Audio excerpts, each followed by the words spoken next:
गुरु माँ, मुझे आत्म शुद्धि के लिए माता फल्गु नदी में स्नान करने जाना है। आप मेरे तप की तैयारी करिए।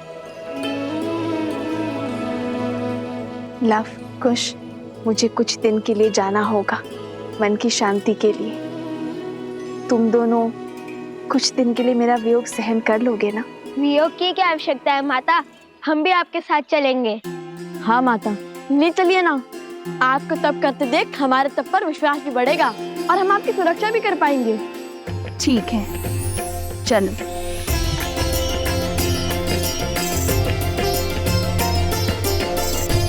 मित्र, हमें सेना की सुविधा के लिए हमें इस सरस्वती नदी के उपनदी पर ही शिविर लगाना चाहिए। फाल्गु नदी भी इसी नदी में आकर मिलती है।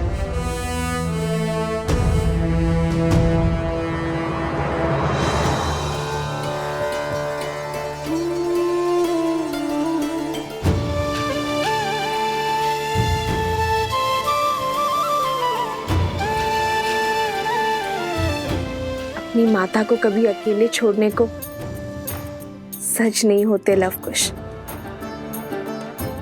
और कितने उत्सुक भी है नई बातों को सीखने और जानने के लिए।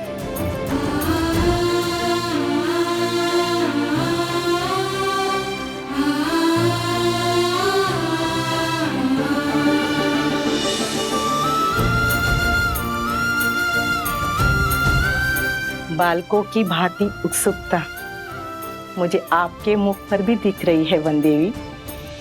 हाँ गुरु माँ, लगता है ये यात्रा जीवन की दिशा और दशा दोनों को मोड़ देगी।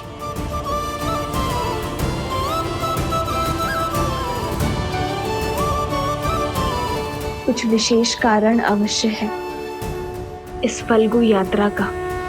प्रभु, चंद्रबाहु को वरदान प्राप्त है। जब वो युद्ध भूमि में होगा तब उसकी पत्नी रानी पद्मा ब्रह्म मंत्र का जाप करेगी।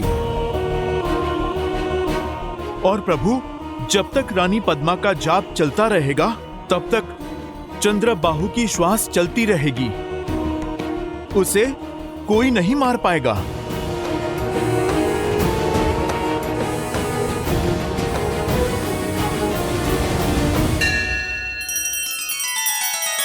श्री रामचंद्र कृपालु भजु मन हरण भव भय दारुणम नव कंज लोचन कंज मुख कर कंज पद कंजारुणम।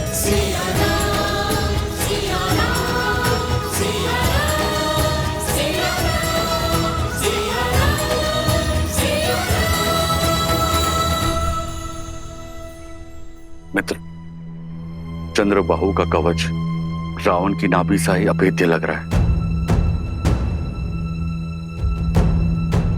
धर्म का एक वार पाप की हर ढाल को काट सकता है मित्र। आपकी पुत्री की रक्षा के लिए हमें पतिव्रता को रोकना होगा। आज युद्ध के समय किसी को महल जाकर रानी पद्मा का जाप तोड़ना होगा। ये कार्य मुझे सौंपिए प्रभु। मैं रानी पद्मा का जाप भी तोड़ूंगा और अपनी बहन को भी खोजूंगा।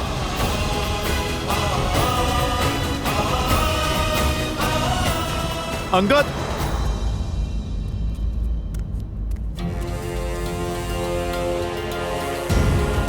जय जय पवन पुत्र हनुमान। अंगद, ये लो, ये कूट तंत्र यंत्र है। तंत्रों की शक्ति से बना एक मायावी यंत्र। मुझे ये यंत्र महाराज विभीषण ने भेंट दिया था। ये यंत्र अपने बल से लोगों में मिथ्या लड़ाई झगड़े उत्पन्न करता है।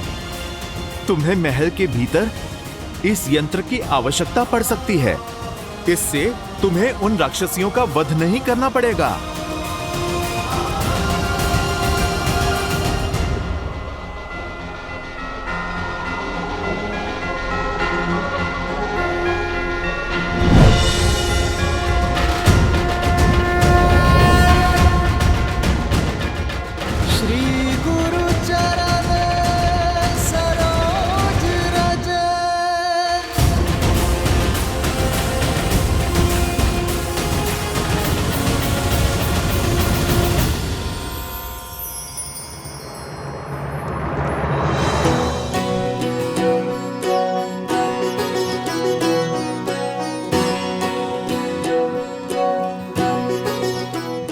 माता ने 3 मित्रों को साथ लाने की अनुमति दी है।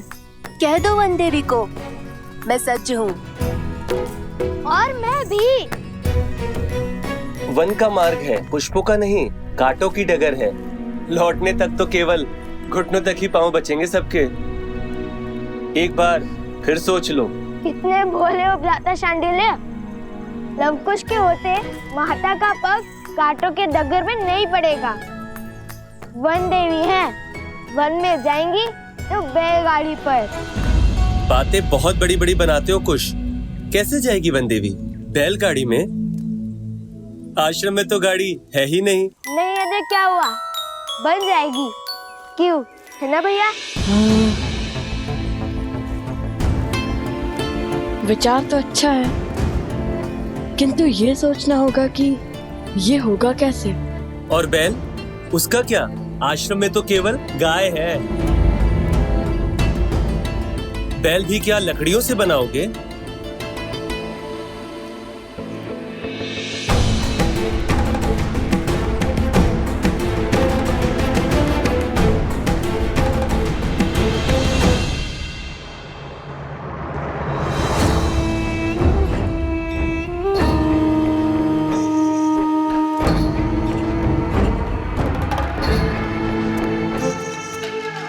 ये दोनों बालक अकेले बाहर क्या कर रहे हैं? देखिए भैया, हुआदारों से निपटने के लिए बिल्कुल सजू मैं। सामने आते ही अंत कर दूंगा उनका। कहाँ खो गए भैया? बैलगाड़ी के विषय में बात करने की क्या आवश्यकता थी? गाड़ी तो भी एक बार को बन जाती। बैल कहाँ से लाएगा इस जंगल में? क्षमा कर दीजिए भैया, वो रोश रोश में भूल गया। अब आपको पता है ना कि मस्तक से लेकर मुख तक जाने वाली नाड़ी के तालमेल में समस्या है, इसलिए मैं पहले बोल देता हूँ और विचार बाद में करता हूँ। लेकिन चिंता मत कीजिए, मैं आंखों में आंसू लेकर माता को कह दूंगा कि मुझसे भूल हो गई। देखना, वो स्वयं ही मना कर देंगी। तो क्या हुए रूपी असुर? नहीं, धूम्रासुर। हाँ, ये उचित नाम है। तो धूम्रासुर को पराजित करने वाला लव कुमार अपने मुख से निकले वचन झुटलाएगा? नहीं। भैया, वचन तो मेरे मुख से निकला था। छोटे भाई के मुख से निकले वचनों को निभाना भी बड़े भाई का ही कर्तव्य होता है। आयु और पद के साथ साथ दायित्व भी बढ़ता है। और वैसे भी ये बैलगाड़ी हमारी माता की सुविधा के लिए है। चलो बनाते तुम्हारी बैलगाड़ी। कुल्हाड़ी कहाँ है? कुल्हाड़ी दो। कहाँ है कुल्हाड़ी? वो कुल्हाड़ी पकड़ने के लिए हाथ रिक्त नहीं थे ना भैया। अरे अब वृक्ष कैसे काटेंगे?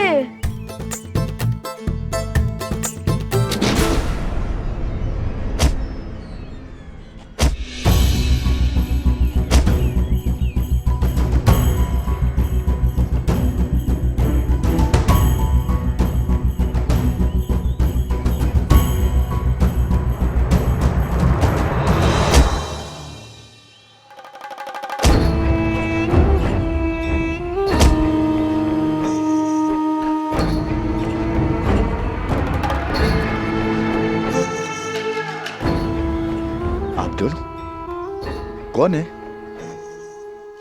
इस घने वन में क्या कर रहे हैं?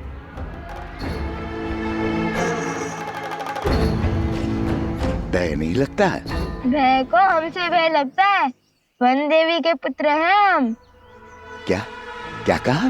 वन देवी के पुत्र हैं हम। क्या कहा?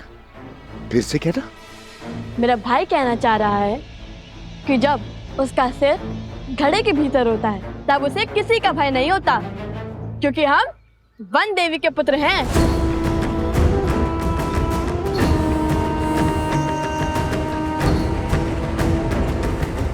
वन देवी अर्थात आप तो वन के राजकुमार हैं।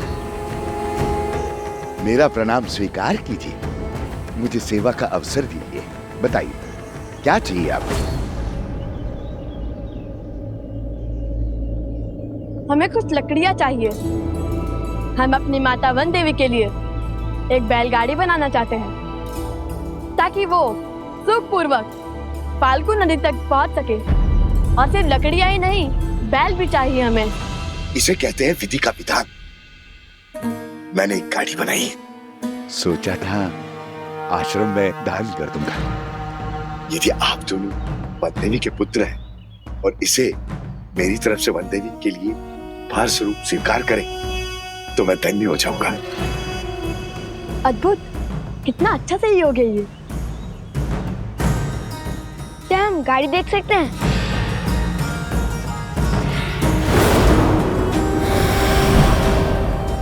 अवश्य अवश्य, नेकी और पूछ पूछ। आइए आइए।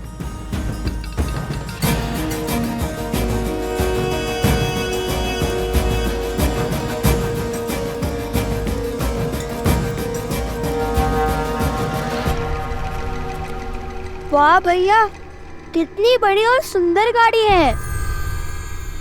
और दृढ़ भी। धन्यवाद बंधु। अब हमें एक बैल की आवश्यकता है। ओह ओह, जहाँ चाह होती है वहाँ राह होती है। अभी वहाँ मैंने सेतु के पास कुछ गायों और बैलों को चरते हुए देखा है, किंतु वे वन्य वृषभ हैं, उन्हें नियंत्रित करना सरल नहीं होगा। ओलाफ कुश मायावी असुरों को धूल चटा सकते हैं, उनके लिए बैलों को वश में करना कौन सी बड़ी बात है? क्यों, है ना भैया? सत्य वचन, सत्य वचन। हम अभी बैल का प्रबंध करते हैं। कुछ शीघ्र साथ चलो, हमारे पास अधिक समय नहीं है।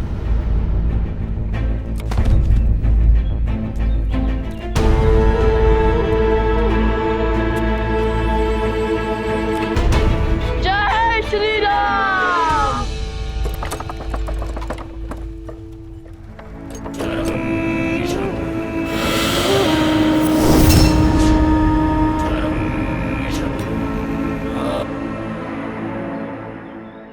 वैश्वासुर,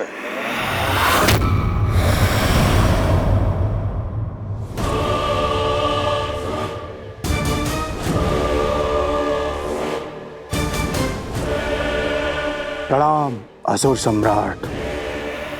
जाओ वैश्वासुर, उन दोनों बालकों को मार दो। और यदि तुमने ये कार्य संपन्न किया तो मथुरा का राज्य तुम्हारा। जाओ। आपकी आज्ञा का पालन अवश्य किया जाएगा महाराज।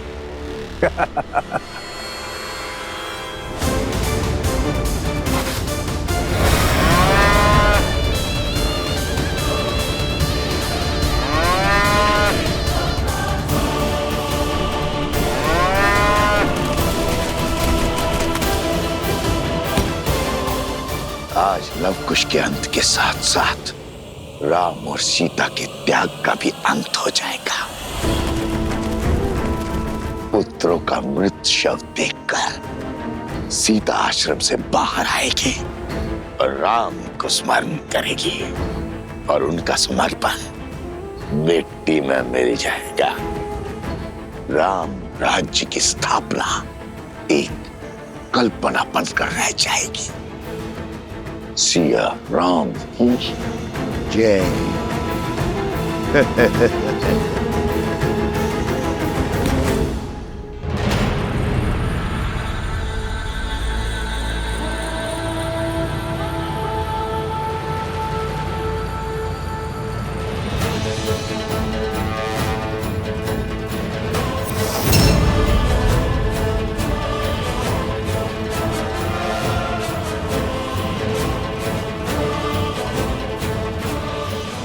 आज एक बार फिर अधर्म के अंत के लिए हम सब साथ खड़े हैं। चलिए एक बार फिर उन दुष्ट राक्षसों को धर्म का बल दिखाते हैं। एक बार फिर संसार को न्याय की शक्ति दिखाते हैं, एक बार फिर स्त्री के सम्मान की ललकार लगाते हैं, एक बार फिर धर्म की जीत का परचम लहराते हैं।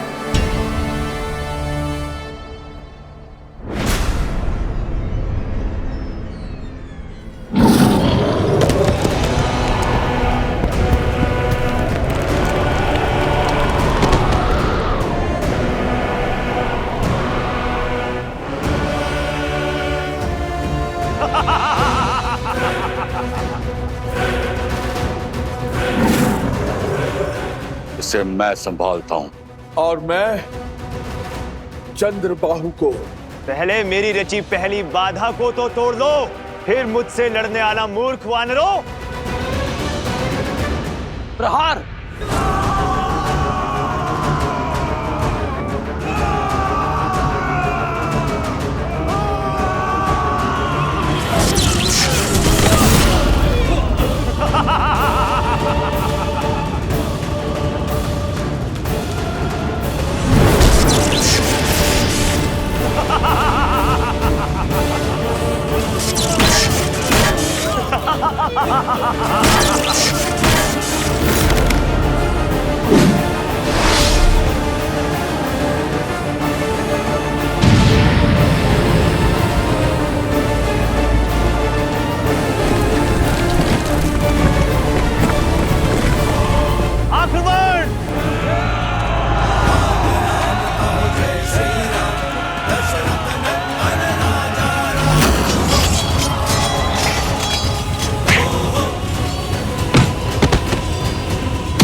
तुम्हारा कोई प्रहार मुझे नहीं मार सकता।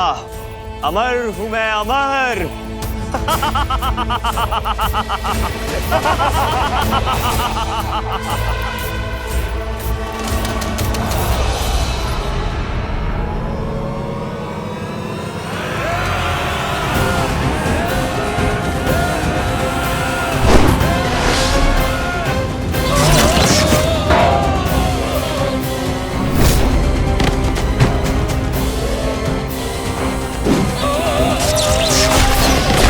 हनुमान, अंगद का कोई संदेश आया? नहीं प्रभु।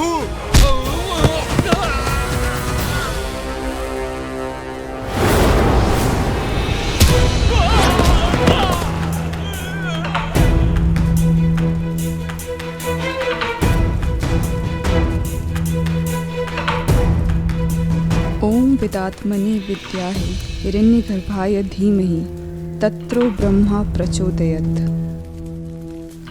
ओम विदात्मनि विद्याहि हिरण्यगर्भाय धीमहि तत्रो ब्रह्मा प्रचोदयात्।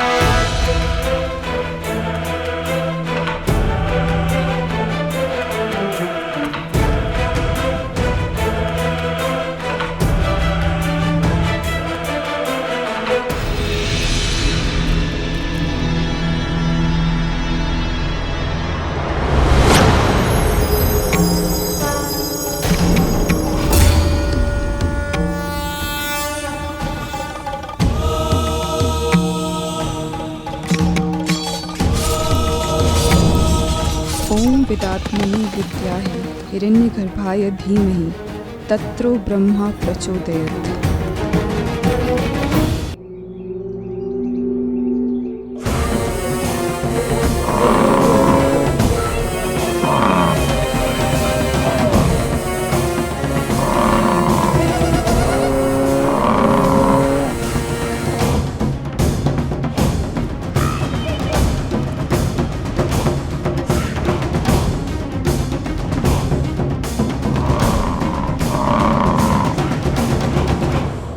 वचन से बंधे हैं। इसे तो पकड़ना ही होगा ना।